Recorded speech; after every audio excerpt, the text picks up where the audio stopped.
Sean this morning described himself as the Tulsa guy. Well, I'm the other Tulsa guy here. And this morning we met the method girl. I guess I'm the business boy. And that's sort of my role is to talk about the private sector and how it fits into placemaking and developing communities. And let me just say real quick, we don't speak much publicly. We always at Mimosa Tree try to stay in the background. So I don't have PowerPoint, and I'm going to be shuffling papers here a little bit. So bear with me. And there is a little bit of redundancy from what we covered this morning, so I may hit a fast forward button a couple of times. So with that, let me start with a story, and as my father used to say, a true story. When I was about 10 or 12, he took me to the Rocky Mountains, and we went up and down and spent a lot of time driving around. And when we came home, he told me to sit down with my Italian immigrant grandfather, who had come over during the Great Depression, to sit and kind of tell him about our trip. So I was explaining it all to him, and I said, "Granddaddy, right here is where we crossed over the Continental Divide." And he stopped me and he said, what's the Continental Divide? I said, well, the Continental Divide is, where the two watersheds divide, and all rain to the east goes into the Mississippi, and all rain that goes to the west finds its way to the Pacific. And he looked at me and he said, did President Roosevelt set that up? That's a true story. And I start with that because I think it sort of reflects how a lot of people feel change in a community is going to come down from above, that there's somebody who will come in and simply make change happen. And it does happen from time to time. I think the University of Oklahoma and President Bourne is a good example. I think in Tulsa, we have tremendous leadership from George Kaiser. But typically in most communities, most of the time, it's all the rest of us trying to figure out how to work together. And I think that will be sort of my message today, is that the financial investor is only part of the process, and the financial investor cannot succeed without certain other ingredients that are absolutely essential, I think, to get to the goal. What is the goal of a financial investor? I can't speak for all of them. I think Mimosa Tree has a little bit of a different view because we are community and socially focused. But I think to illustrate the point, I'll just use the term, we want to do something that helps make a community essential. And I'll give two very gross examples of that. But I think it'll help make my point. It's two cities at the end of the 19th century. At the end of the 19th century, Galveston was the biggest city between New Orleans and San Francisco. It was the world's biggest port for cotton. And when the 1900 hurricane came, it just shut down. The business community moved either to Houston or New Orleans. And 10 years later, Galveston became a tourist destination, and it's been the same ever since. But just a few decades earlier, Chicago had a similar cataclysm where Mrs. O'Leary's cow kicked over the lantern and the city burnt down. But Chicago was essential. It had to be rebuilt. And the reason for that was largely because every railroad from the western U.S. came to Chicago, and the stockyards and the mercantile and everything was there. And it had made itself essential. And that wasn't just by coincidence. I mean, the business community, when you read the history of Chicago, there was Abraham Lincoln represented the Rock Island Bridge in a lawsuit that was driven largely by the St. Louis bridge builders in a race to cross the Mississippi. There was real involvement from the community of Chicago, and as a result, the city just had to be. So with that, if from a business person's perspective, we want to invest in our community in a way that makes our community not just better is good, but essential is really an ideal. So my goal is twofold today. One is I want to break down the concepts of investment in community. And second, I'd like to talk about some of our experiences as we try to do things largely in Tulsa or Oklahoma City, as we try to do things to make Oklahoma a better place. Just quickly, my background, I'm Sooner born, Sooner bred. I left when I was 18, gone 30 years, came back 10 years ago. And we formed Mimosa Tree then. My primary partner in the firm is a fellow 3 weeks younger than me who grew up next door to me. And we've been together our whole lives, and you know, our theory is that we wanted to spend kind of the second half of our professional careers helping make Oklahoma better. We know we can't do it alone. So let me start by defining the two terms. Let's talk about investors. When you say investor, you think return on investment. You think of a bank, you think of a real estate company, you think of a corporation, and you think of somebody who's simply measuring success or failure by return. But there's a whole world of other investors that are involved in building a community. Primarily, or at least on the financial side, there's a whole world of financial investors who are sort of extra economic. They're looking for social dividends. They're looking for economic development, community revival. The Oklahoma Medical Research Foundation is an example here. I2E in Oklahoma. Certainly, Joel and I, my partner Joel and I, don't consider ourselves as money men. At Mimosa Tree, we invest with our hands and our hearts, as well as our resources. And again, in Oklahoma, and maybe particularly at the Tulsa end of the Turnpike, we have a very vibrant philanthropic community in Oklahoma that have really done a lot of great things. On the corporate side, you see people like Fowler Automotive out of Norman doing street fairs in Oklahoma City, or skate parks up in Miami. And when you look at the skyline of Oklahoma City, I mean, Devin didn't have to build that gorgeous building, but they did it as part of a contribution to the larger community.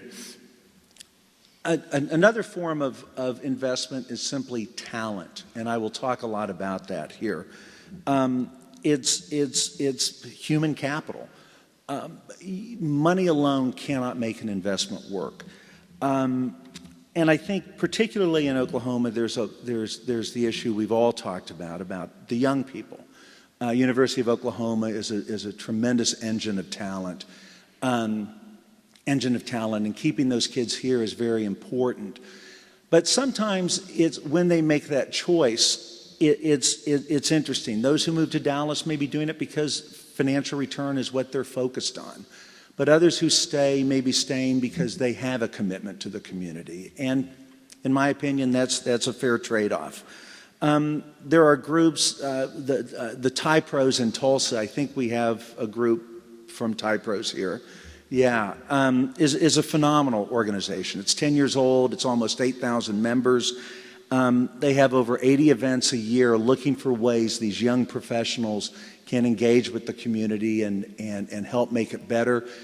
They choose a depressed neighborhood once a year and build a small community there for a long weekend. They have pop-up stores, pop-up restaurants, and they've been in Red Fork, they've been in the Pearl District, they've been in North Tulsa. And it's a tremendous model for where talent is available. And finally, there are a lot of people here from governments. Government as an investor is important, and I don't really mean just the next bond issue or the redeployment of services. I'm talking about political risk. I'm talking about the willingness to go build that constituency for real change. I think Oklahoma City is one of the great examples with the MAPS initiatives over the past 15, 20 years. where they have fundamentally changed a city by taking some risk. I think in Tulsa, someday we'll have water in the river. It's a beautiful river, and there's a lot of effort to make that work.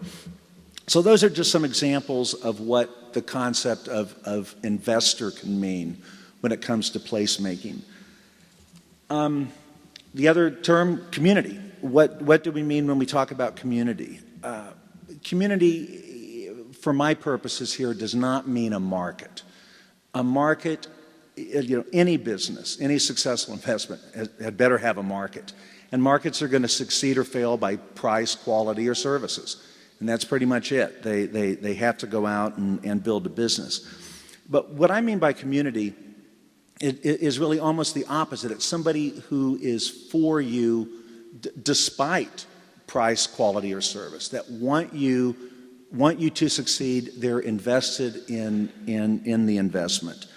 So as we talk about placemaking, think of community not so much. Placemaking is almost the opposite of investing in an existing community. It's an effort to drive change and to not preserve the status quo, but alter it. There are different types of community and why people belong to community. The most obvious is geographic, and that's largely what we've been talking about today. It's very simple. We're here, we share a fence, we share a neighborhood, we share a city. We have an economic stake, we bought houses, we have businesses. That's the obvious form of community. But there are other broader senses. There's cultural community. We care about Oklahoma. We may not live in Oklahoma, but we care about Oklahoma. We care about Native America. We care about the University of Oklahoma Alumni Association. There's a form of community that is place-based but not place-defined. So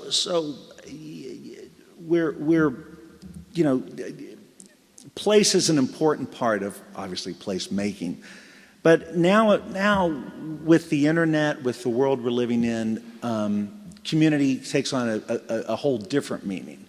When Alexis de Tocqueville came to America in the 1830s, he noted our propensity to want to associate, to form organizations and join organizations. And that's always been a defining characteristic of the American people. And that's part of community. That's part of what we're talking about. There are all kinds of examples. The Sooner Nation, the fans of the OU football team. There are consultants who live in the boardroom community, wherever it may be. Their constituency is boards of directors. We've been working recently with a Utah-based investment firm who define themselves as focused on the enthusiast community. And so their community, as they define it, are basically people who wear helmets, as best I can tell. It's cycling, it's climbing, it's skiing, and that's where they want to spend their investments. So let me stop right there and kind of state what I think is my thesis here, and that is that simply for a successful financial investor to succeed in a community building investment, he or she has to have partners, has to have talent who can drive the investment forward. They have to have a cheering section within a community, whether it's geographic or non-geographic. And those are really essential from our experience in Mimosa Tree. And I believe they're really important, and they're things that you should reflect on as you try to get the business community to come and make investments in your communities. Let me give some examples from Mimosa Tree's work. I'll give three. The first is Scissortail Farms. We made the investment in Scissortail Farms about 2 years ago. It opened for business, began shipping product at the end of this summer. The investment was largely because of the business and the founders.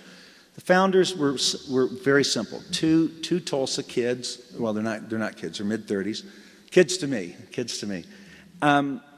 Engineers having very successful careers elsewhere. One was in aerospace engineering. The other was in civil engineering.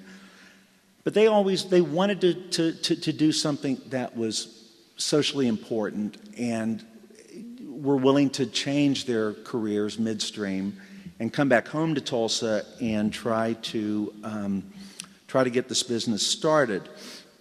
The community that Scissortail Farms is focused on, the last panel this morning spoke a lot about, so I won't be redundant. It's the healthy food community.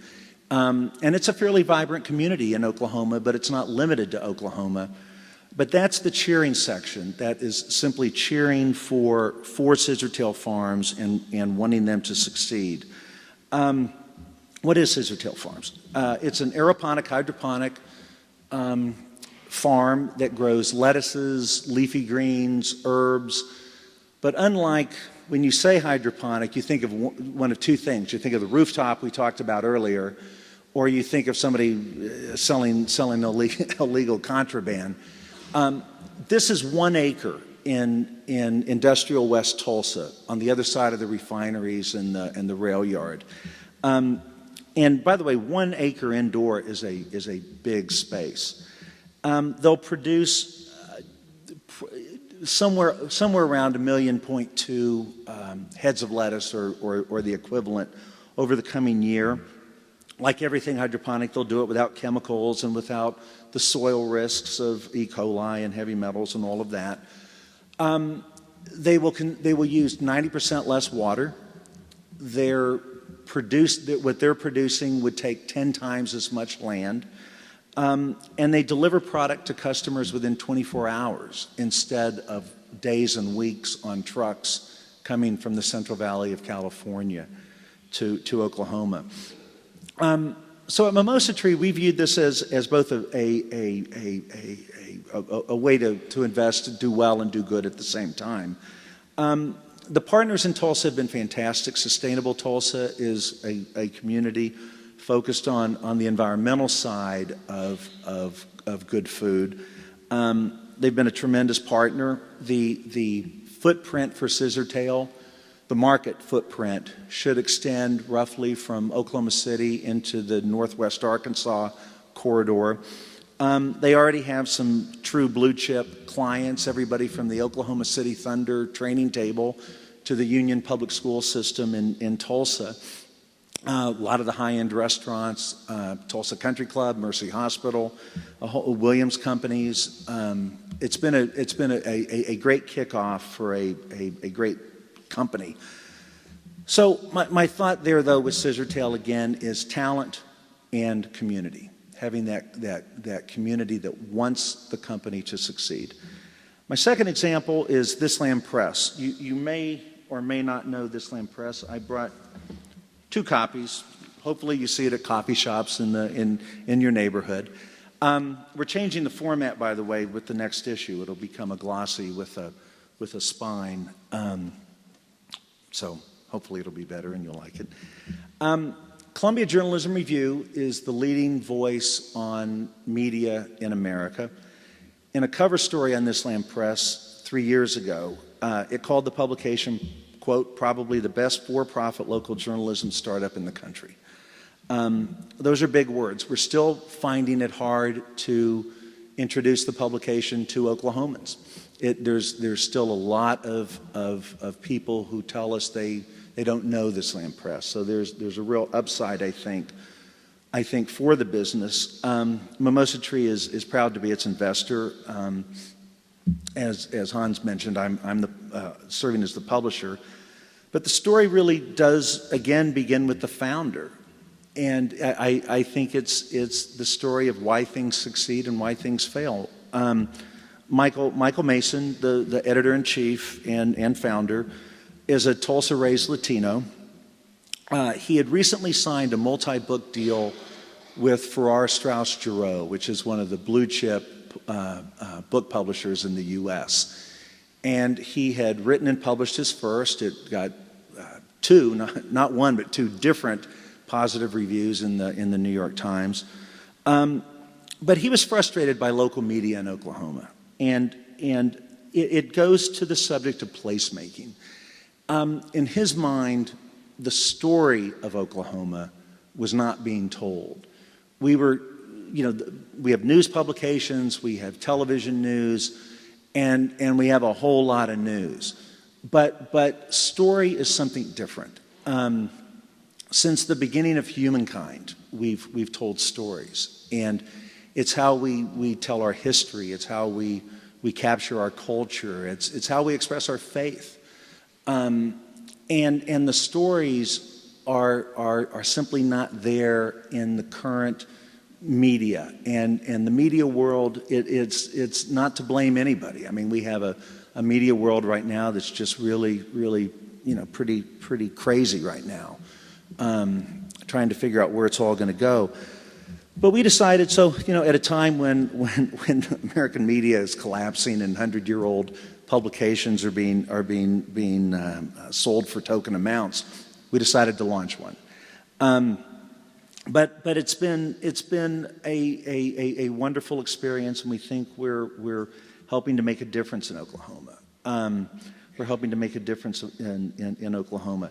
I think the important part is to stress here on the community side is that Michael, and before we launched the publication, Michael had spent a lot of time analyzing what is the community, who will care about this, and our notion was two parts. One, there are people who live in Oklahoma, and there are people who don't but love Oklahoma. And those are two markets that could be reached out to. I'll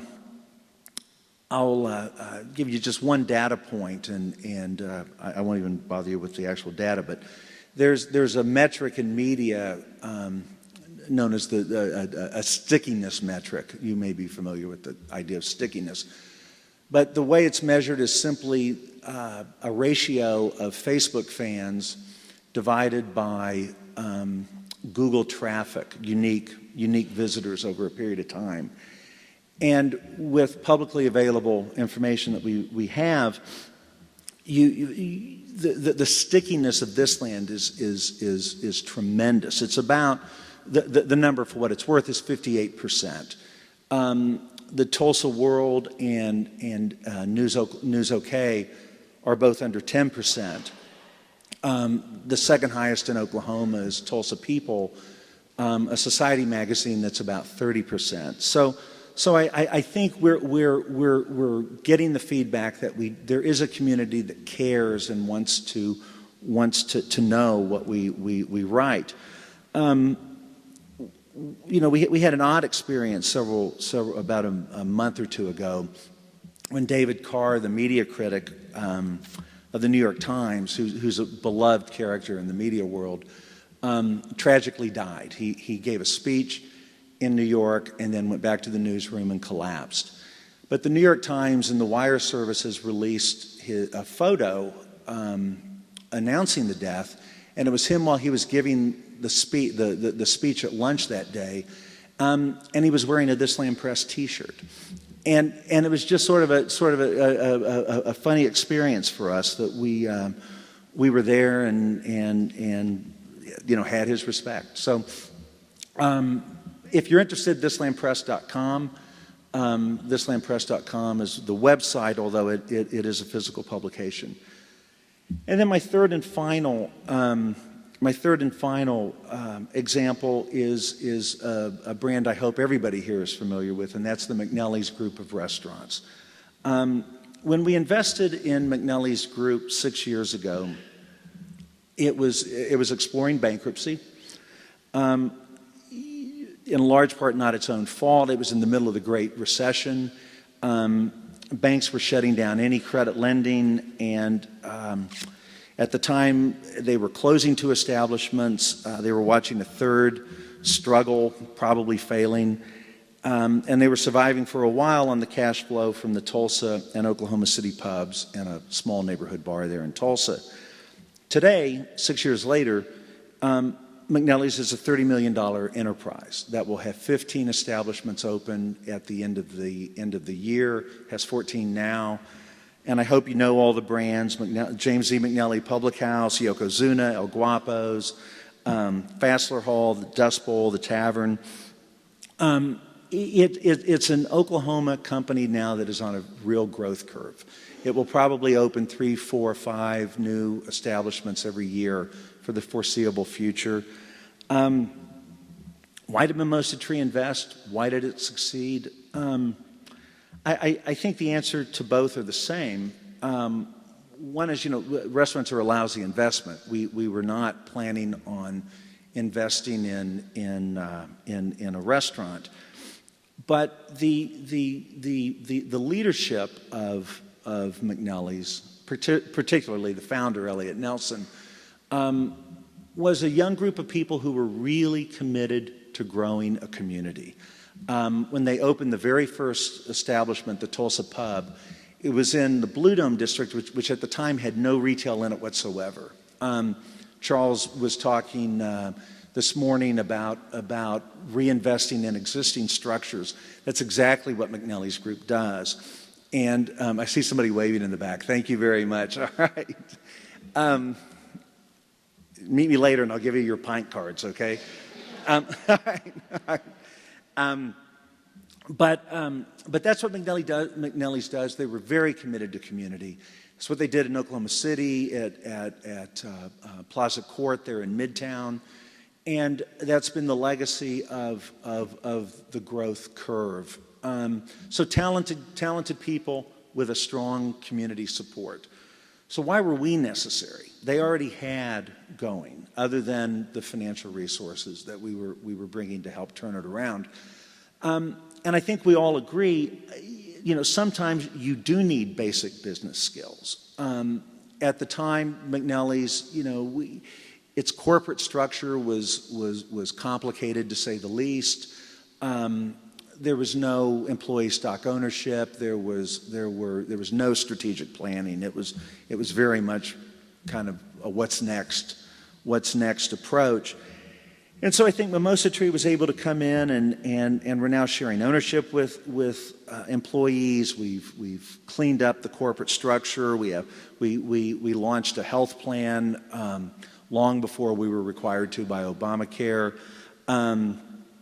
It's just, it's become a well-managed business. And I think watching Elliot and his leadership team grow it has been a tremendous experience, and it's something that I think we get to watch into the future.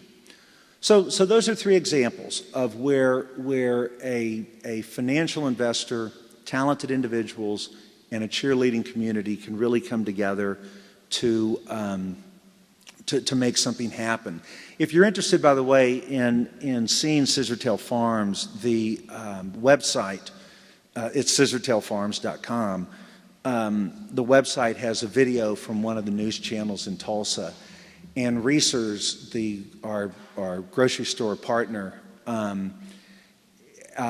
also has a feature on their website. So if you look at those 2, I think you can see it and see what all's good there. I'd like to end with one final thought, if I may. And this is a little bit off my subject, but I think it's for everybody here in the room.